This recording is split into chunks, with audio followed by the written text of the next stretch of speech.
I mean, I always shout the Ultra fans. They know how much I love them.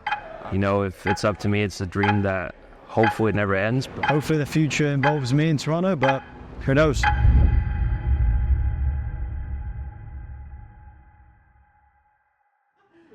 They just know my breaks, fucking losers.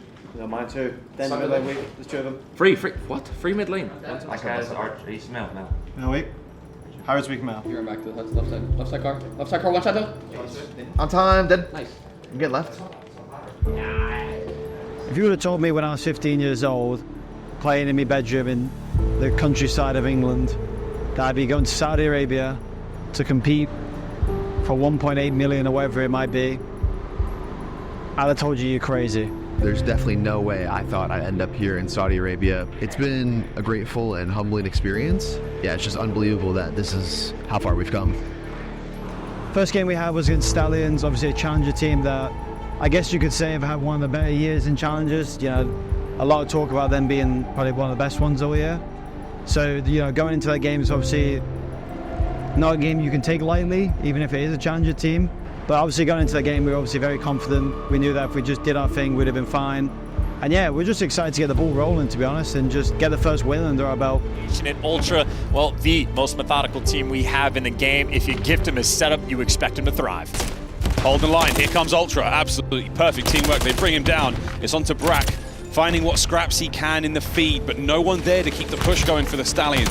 Now we fly up to the top. Kleenex gets himself another one. I see him down as you've held it together, as predicted by Ultra. It's a weird one, because obviously I come from challengers, and I made my way into the league playing challengers and making a name for myself in challengers and getting to the league, but it seems like These challenger teams aren't that good and not compared to us. So I was actually pretty surprised that, you know, they didn't really show anything. Obviously, the support has been decreased a little bit for challengers. I think that some of these amateurs really don't take that chance when they finally have it. I feel like people just play for stats now in challengers instead of trying to actually win or forming a team that they are confident in and willing to grind through the lows with.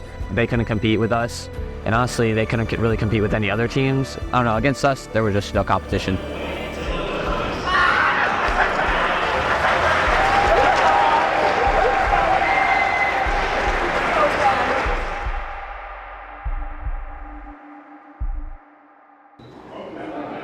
Jamie, sleeping?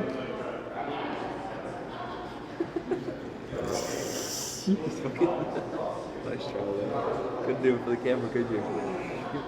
I was actually about to force the neutral.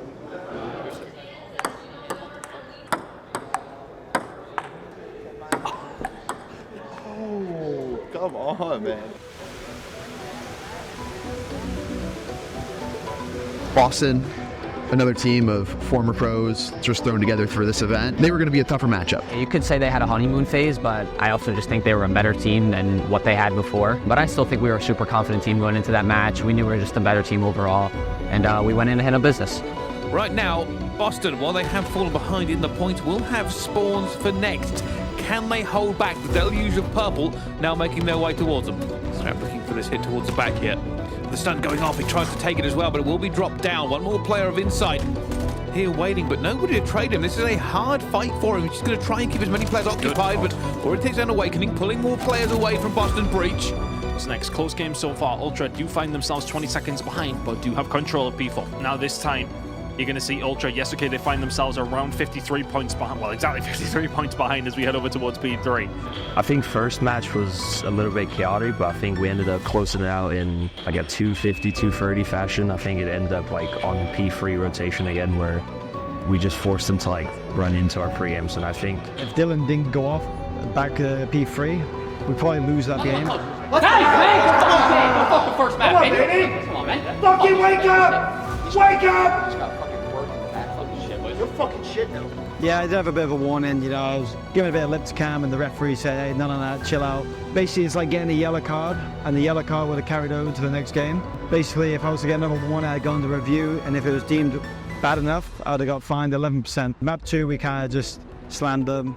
Oh my goodness, Kleenex just deletes Snoopy. And now Boston. Don't stop me if you've heard this before. At the disadvantage.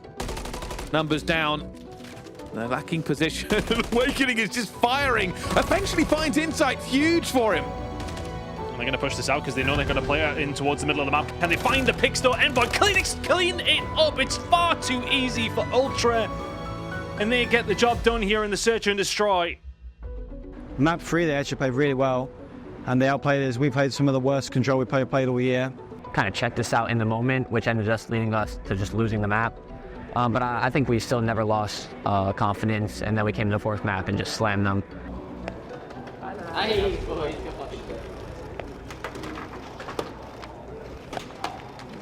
I'm in the bracket for Europe!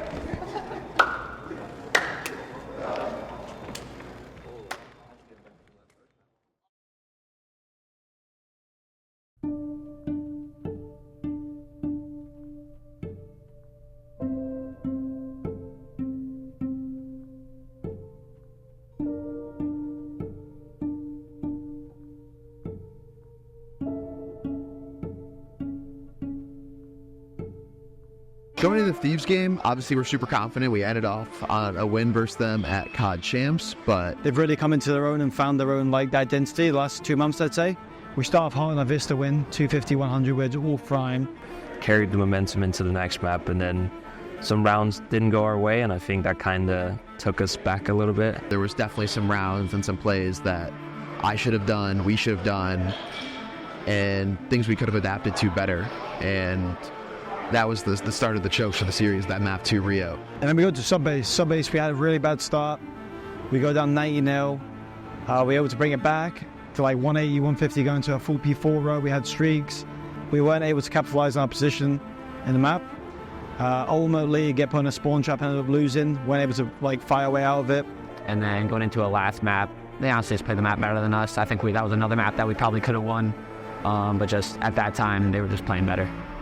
I mean, yeah, we've had some tough losses this year, but when you lose a game to end your season, I think it's probably one of the worst ways to go out, especially when you don't even get near the result you wanted. To go out on a note of a top 8 is just nowhere near what we wanted or what we expected starting this year with a win.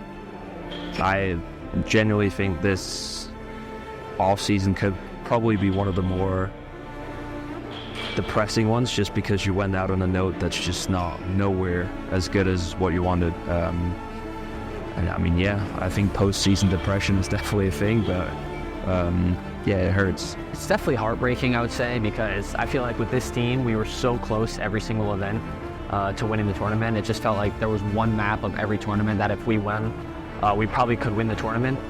So it sucks in that aspect. But yeah, no, it's probably the one team that I would never expect to I don't know. It just sucks. It literally just sucks, because we were such a good team all year, and just when the right moments came to when we needed to win, we just couldn't. But yeah, it just sucks.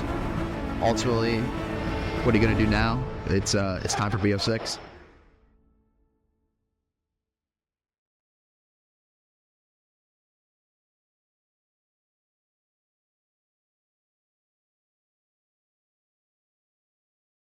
To be honest, I feel like 2024, the CDL season, was a missed opportunity, I'd say, for us as a team. I feel like the expectation was high as fans, the expectation was high as a team, and I feel like, yeah, although we were getting top 4, top 3, I still feel like the end goal was to win more, and we weren't able to do that, so it kind of sucks, and it's a really hard feeling on myself, but, or us as a team, but what can you do? That's COD. There's lessons to be taken away from it, and see what the future holds. Honestly, I feel like this season I was so hard on myself to the point where it was detrimental. So next year, honestly, I just want to be a better player. I just want to do better than I did this year. And I think whatever ends up happening with the team is mostly out of my hands at times. But obviously in my dream scenario, it would be to stick together, build onto the team. I know how much it can impact you to switch a team. It's a whole new environment, whole new atmosphere, entirely new teammates. And honestly, for me, best thing would be to stick together, build onto this year, and just improve. And I think it's as simple as that. I think a lot of people tend to go to, blow it up, make roster changes, whatever. But I feel like we've been through so much to the point where we know each other so well that whatever happens, we can go through it together, and we can always get on top of that and get better after. So we'll see. Fingers crossed. That just concludes our tournament, concludes our season.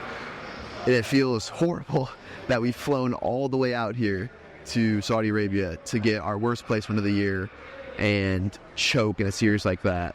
I mean, I think people say it all the time. I'd much rather get 3-0 slammed out of there knowing that I'm the worst team on that day, on the year, whatever it may be, than to lose a Game 5 where I feel like I should have won all 3 of the maps that we lost. So it was a roller coaster of a series and a last day, but... Well, my hope going into next season is that we're all playing together still. But yeah, no, I'm excited for BO6 as this team especially.